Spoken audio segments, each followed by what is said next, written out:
السلام علیکم ناظرین کرام، نئی ویڈیو میں آپ کو خوش آمدید کہتے ہیں۔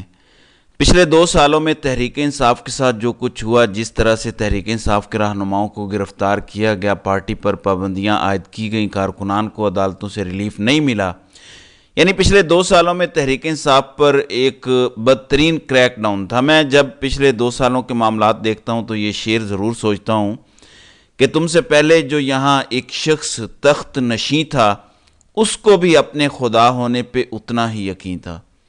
میں اکثر یہ سوچتا ہوں کہ کبھی تو اندھیری رات ختم ہوگی، کبھی تو امن کا سورج طلوع ہوگا، کبھی تو یہ بڑے بڑے عہدوں پر بیٹھنے والے بھی ریٹائر ہوں گے، کبھی تو انصاف پر مبنی فیصلے ہوں گے، کبھی تو ان بڑے عہدوں پر ایسے لوگ آئیں گے جو انصاف پر مبنی فیصلے کریں گے، کبھی تو تحریک انصاف پر جاری بدترین کریک ڈاؤن ختم ہوگا۔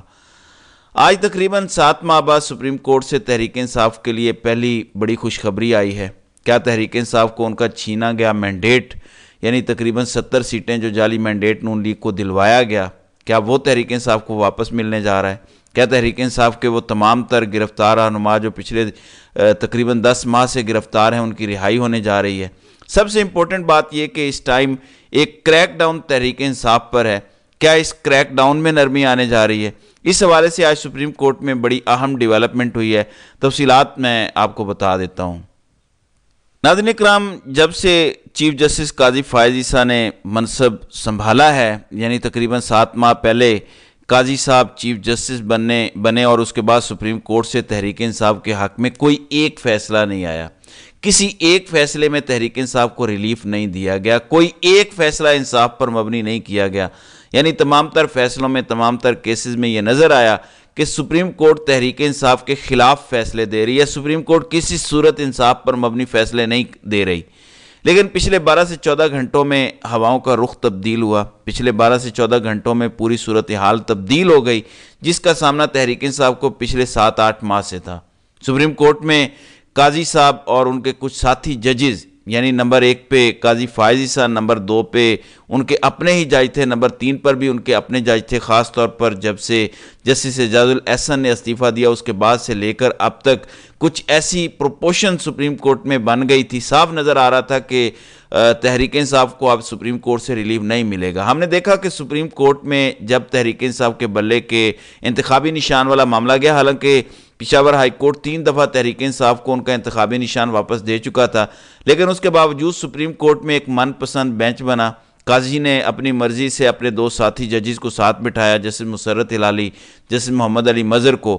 جس طریقے سے تحریک انصاف سے ان کا انتخابی نشان پوری قوم نے دیکھا کہ چھینا گیا، پھر تحریک انصاف ایک درخواست لیول پلینگ فیلڈ کی لے کر گئی، یہی تینوں بینچز ممبران بیٹھے، پھر انہوں نے اس طرح سے تحریک انصاف کے اس پٹیشن کے ساتھ سلوک کیا، وہ بھی ہم نے دیکھا۔ آپ کو یاد ہوگا پریکٹس اینڈ پروسیجر بل جو نون لیگ نے قانون پاس کیا تھا، وہ جو 16 ماہ کی بدترین حکومت تھی نون لیگ کی، اس 16 ماہ کی بدترین حکومت میں جو اپنی مرضی کی قانون سازیاں کی گئیں، ان قانون سازیوں میں ایک قانون سازی یہ بھی تھی کہ چیف جسٹس اکیلا فیصلہ نہیں کرے گا کہ کس کیس میں سماعت میں کون سا بینچ بنے گا، بنیادی طور پر سپریم کورٹ کے ٹاپ 3 ججز فیصلہ کریں گے کہ کون سے ججز بینچ کا حصہ ہوں گے اور کون سے ججز بینچ کا حصہ نہیں ہوں گے۔ پچھلے کئی عرصے سے ہم دیکھ رہے تھے کہ سپریم کورٹ میں بینچ دیکھ کر، بینچ میں بیٹھے ججز کو دیکھ کر اندازہ ہو جاتا کہ یہ جج فیصلہ کیا دیں گے، یہ بینچ کیا فیصلہ دے گا۔ اسی طرح سے قاضی کا جب دور شروع ہوا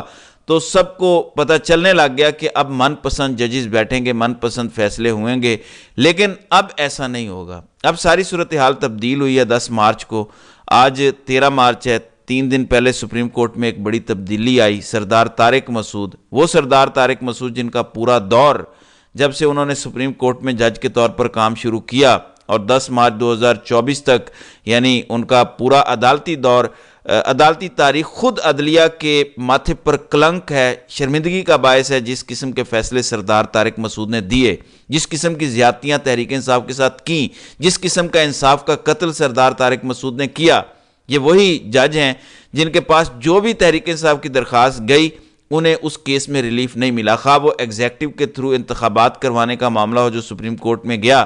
تحریک انصاف کہتی رہی کہ عدلیہ سے آروز لیے جائیں، لیکن سپریم کورٹ خاص طور پر سردار طارق مسعود کہتے رہے کہ نہیں، ایگزیکٹو ہی بیوروکریسی سے ہی آروز لیے جائیں گے. یعنی پھر ان آروز نے جو گل کھلائے وہ ہم سب نے دیکھ لیے. یعنی ایک لمبی فہرست ہے سردار طارق مسعود کے ان فیصلوں کی جو کبھی بھی عدالتی تاریخ میں اچھے الفاظ میں یاد نہیں رکھے جائیں گے. بالآخر 10 مارچ کو سردار طارق مسعود سپریم کورٹ سے چلے گئے. یعنی وہ جو میں بات کر رہا تھا کہ کبھی تو یہ بڑے عہدوں پر بیٹھے ہوئے ریٹائر ہوں گے، کبھی تو حقیقی منصف بھی ان عہدوں پر بیٹھیں گے. اب جب یہ ساری سچویشن تبدیل ہوئی، یعنی 3 میں سے سردار طارق مسعود نکل گئے، اب ٹاپ کے جو 3 ججز ہیں سپریم کورٹ میں، جس میں پہلے نمبر پر قاضی صاحب ہیں، دوسرے نمبر پر منصور علی شاہ، تیسرے نمبر پر جسٹس منیب اختر.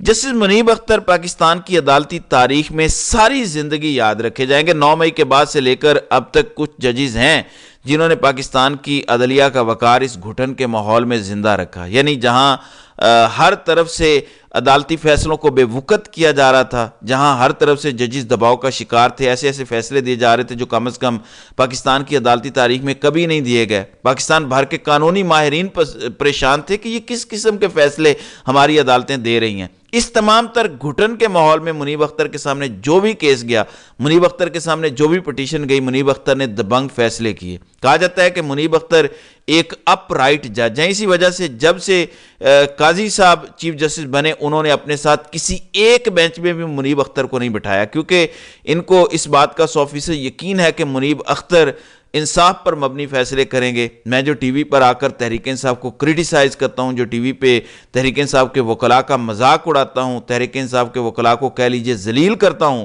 جب جسٹس منیب اختر میرے ساتھ بیٹھے ہوں گے وہ نہیں ہونے دیں گے. اب صورتحال مختلف ہو گئی ہے. پریکٹس اینڈ پروسیجر ایکٹ کے تحت اب جو بھی بینچ بنے گا، اس بینچ میں جو ججز شامل ہوں گے ان میں منیب اختر کی رائے بھی شامل ہوگی. صرف قاضی صاحب ڈیسائیڈ نہیں کریں گے کہ اگر کوئی تحریک انصاف کی پٹیشن آئی ہے، تحریک انصاف کی کوئی درخواست آئی ہے، تو اس درخواست کو کون سے ججز سنیں گے. منصور علی شاہ، منیب اختر، یہ دونوں بھی ڈیسائیڈ کریں گے. پہلے کیا ہو رہا تھا؟ پہلے یہ ہوتا تھا کہ سپریم کورٹ میں جب 3 ججز بیٹھتے تھے تو 2-1 سے فیصلہ آ جاتا تھا. یعنی قاضی صاحب اور سردار طارق مسعود چونکہ ایک سائیڈ پر ہوتے تھے، ایک پیج پر ہوتے تھے، منصور علی شاہ مختلف ہوتے تھے. یعنی یہ جو بلے کے انتخابی نشان والا بینچ ہے، یہ جو لیول پلینگ فیلڈ والا بینچ ہے، یہ جو عدلیہ سے بیوروکریسی لینے والا بینچ ہے، یہ تمام وہ فیصلے ہیں جو تحریک انصاف کے خلاف سپریم کورٹ نے دیے، اور ان تمام فیصلوں میں ایک ہی جیسا بینچ بنایا گیا ہے. اس بینچ کا فیصلہ قاضی صاحب اور ریٹائر ہونے والے سردار طارق مسعود نے کیا. اس لیے تحریک انصاف پچھلے کئی دنوں سے انتظار کر رہی تھی کہ جب سردار طارق مسعود ریٹائر ہوں تو پھر ہم سپریم کورٹ میں وہ پٹیشن دائر کروائیں گے.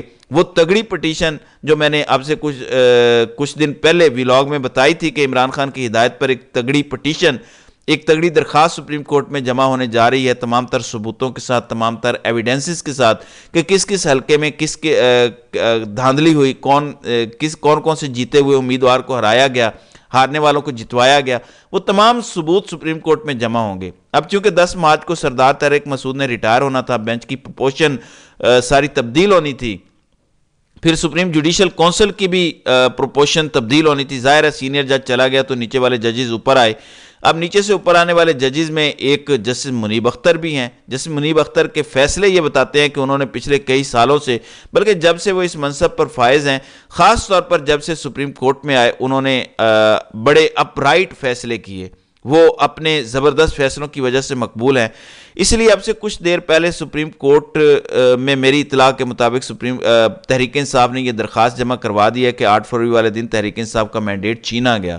کون سے ثبوت، کون سی ایویڈنسز، ویڈیو ایویڈنسز، پکچرز، وہ تمام چیزیں فارم 45 سمیت سپریم کورٹ میں جمع کروا دی گئی ہیں. اب انٹرسٹنگ بات یہ ہے کہ قاضی کی خواہش تو یہی ہوگی کہ اس درخواست کو بھی میری مرضی کا بینچ سنے، لیکن اب قاضی صاحب کی مرضی کا بینچ تحریک انصاف کی درخواست کو نہیں سن سکتا. اسی وجہ سے تحریک انصاف کے لوگوں کو یقین ہے کہ سپریم کورٹ سے ہمارے لیے اچھی خبریں آئیں گی، کیونکہ منصور علی شاہ اور منیب اختر جو اس 3 رکنی ڈیسیجن میکنگ کمیٹی میں شامل ہوں گے، جو ڈیسائیڈ کرے گی کہ تحریک انصاف کی یہ پٹیشن کون سنے گا اگر 2-1 سے فیصلہ آتا ہے. کیونکہ سپریم کورٹ میں ابھی بھی کچھ ایسے ججز ہیں جن کو قاضی فائز عیسیٰ کسی صورت تحریک انصاف کی کوئی درخواست سننے نہیں دیں گے، جن میں جسٹس عائشہ ملک، جسٹس اطہر من اللہ، جنہوں نے سائفر کیس میں عمران خان کی ضمانت منظور کی تھی. اس کے بعد کسی بھی بینچ میں جسٹس اطہر من اللہ کو نہیں بٹھایا گیا، پھر منیب اختر کو نہیں بٹھایا گیا. تو اب کیونکہ پروپورشن تبدیل ہو گئی ہے، قاضی صاحب چاہ کر بھی ان ججز کو تحریک انصاف کی درخواستوں سے دور نہیں رکھ سکتے، ان کو بینچ سے دور نہیں رکھ سکتے، ان کو بینچز کا حصہ بنانا پڑے گا۔ اسی وجہ سے شہر اقتدار میں یہ خبریں گردش کر رہی ہیں کہ صورتحال تبدیل ہو گئی ہے۔ میں بس آپ کو ایک ہی بات کہوں گا، جب بھی پچھلے 2-2.5 سال میں جو کچھ تحریک انصاف کے ساتھ ہوا اس کو آپ سوچیں تو یہ شعر ضرور یاد کریں کہ تم سے پہلے بھی جو ایک شخص یہاں تخت نشین تھا اس کو بھی اپنے خدا ہونے پہ اتنا ہی یقین تھا۔ تو ناظرین کرام، آپ کی اس ویڈیو کے حوالے سے کیا رائے ہے؟ آپ اپنی رائے کا اظہار کامنٹ سیکشن میں ضرور کیجیے گا۔